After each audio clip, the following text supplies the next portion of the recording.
بسم اللہ الرحمن الرحیم۔ السلام علیکم۔ اس وقت کا قاہرہ، جن لوگوں نے اس دور میں قاہرہ دیکھا ہے وہ صلاح الدین کے دارالخلافہ کا اندازہ نہیں کر سکتے۔ اب وہاں کیا ہے، 3 پرانے دروازہ، 3 بوسیدہ مسجدیں، پرانی دیواروں کے کچھ حصے، مگر اس وقت جب کہ صلاح الدین اپنے محل سے قاہرہ کی طرف بڑھا، اس وقت وہاں عجیب رونق تھی۔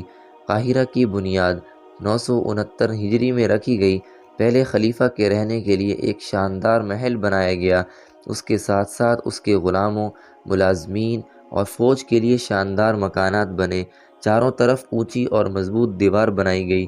اہم عمارتیں حسب ذیل ہیں: مشرقی محل عظیم، اس میں صرف خلیفہ اور اس کے حرم رہتے۔ دوسری طرف محل نشاط تھا۔ ان دونوں محلوں کے مابین ایک وسیع میدان تھا جسے بین القصرین کہتے تھے۔ محل عظیم کے متعلق مورخین نے بہت کچھ لکھا ہے۔ ان کا بیان ہے کہ اس میں 4000 شاندار محراب تھے۔ ایک سنہری دروازہ تھا، یہ سنہری حال کی طرف کھلتا تھا۔ سنہری حال میں خلیفہ اپنے سونے کے تخت پر جلوہ فرما ہوتا۔ اس کے علاوہ ایک بہت بڑا دیوان تھا، وہاں منگل اور بدھ کو دربار عام ہوتا۔ محل میں بے شمار ساز و سامان اور جواہرات تھے۔ 2 ہیرے ان میں بہت ہی قیمتی تھے۔ ابن الاسیرہ کا بیان ہے کہ اس نے خود یہ ہیرے دیکھے۔ صلاح الدین کی سادگی اور بے نفسی۔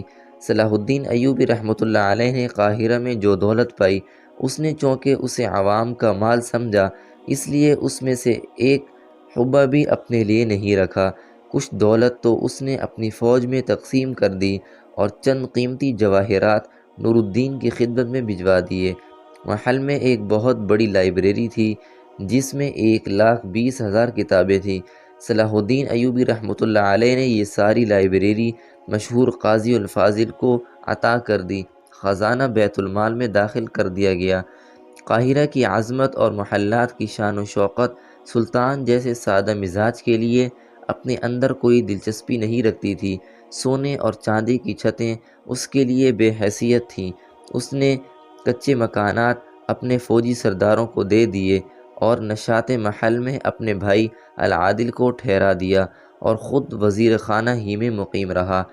حضرت امام شافعی رحمہ اللہ کے مزار پر سلطان صلاح الدین ایوبی رحمۃ اللہ علیہ جس وقت حضرت امام شافعی رحمۃ اللہ علیہ کی مزار کو بڑھا، اس وقت اسے 3 دارالخلافہ نظر آئے۔ منصوریہ کے کھنڈر یہیں سامنے ہی تو تھے، یہیں ابن طولان کا دارالخلافہ بھی تو تھا۔ گو اسے 3 صدیاں گزر گئیں لیکن اس کے کھنڈرات اب بھی موجود تھے۔ یہیں جنوب مغربی حصے میں العقر کے آثار بھی دکھائی دیتے تھے۔ العقر وہی مقام ہے جہاں عباسی عہد حکومت میں گورنر شہر اور ان کے ملازمین رہا کرتے تھے۔ تھوڑی دور آگے اسی طرف الفسطاط بھی تو آباد تھا جسے چند سال ہوئے شادر نے آگ لگا دی تھی۔ کسی زمانے میں فسطاط دولت و ثروت اور تجارت کا بہت بڑا مرکز تھا۔ 6 منزلہ مکان ہر 4 طرف کھڑے عجیب بہار دیتے شہر کے مختلف حصوں میں وسیع اور کشادہ باغ بنے تھے۔ اب وہاں مسجد عمر کے سوا کچھ بھی نہیں۔ مصر کی تاریخ بڑی ہی عبرتناک اور حیرت ناک ہے۔ اس شہر نے بہت انقلاب دیکھے، خاص طور پر مسلمانوں کے دور میں اس نے بہت پلٹے کھائے۔ سب سے پہلے یہی الفسطاط آباد ہوا۔ مشہور صحابی حضرت عمر بن العاص رضی اللہ تعالیٰ عنہ فاتح مصر نے اسے 641 میں آباد کیا۔ اس کے بعد سن 750 عیسوی میں العقر آباد ہوا۔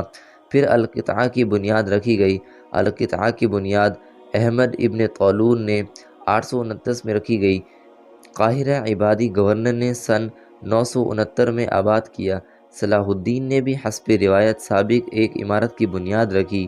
یہ عمارت کوئی اضافہ نہ تھا بلکہ ان تمام سابقہ عمارات کو یکجا کر دینے اور ان کے چاروں طرف ایک ایسی ناقابل فتح شہر پناہ بنا دینے کی اسکیم تھی جو بیرونی حملوں کو روک سکے، لیکن افسوس یہ اسکیم صلاح الدین ایوبی رحمۃ اللہ علیہ کی حیات میں پوری نہ ہو سکی۔ دوستو، امید ہے آج کی ویڈیو آپ کو اچھی لگی ہوگی۔ اگر ویڈیو اچھی لگی ہو تو لائک، کامنٹ اور شیئر کریں، اور ہمارے یوٹیوب چینل علمی وائس کو سبسکرائب کریں تاکہ نیو آنے والی ویڈیو کا نوٹیفیکیشن آپ تک بر وقت پہنچ سکے۔ اسی کے ساتھ ہی میں آپ سے اجازت چاہوں گا۔ ملتے ہیں نیکسٹ ویڈیو میں ایک دلچسپ اور سبق آموز واقعے کے ساتھ۔ تب تک کے لیے اللہ حافظ۔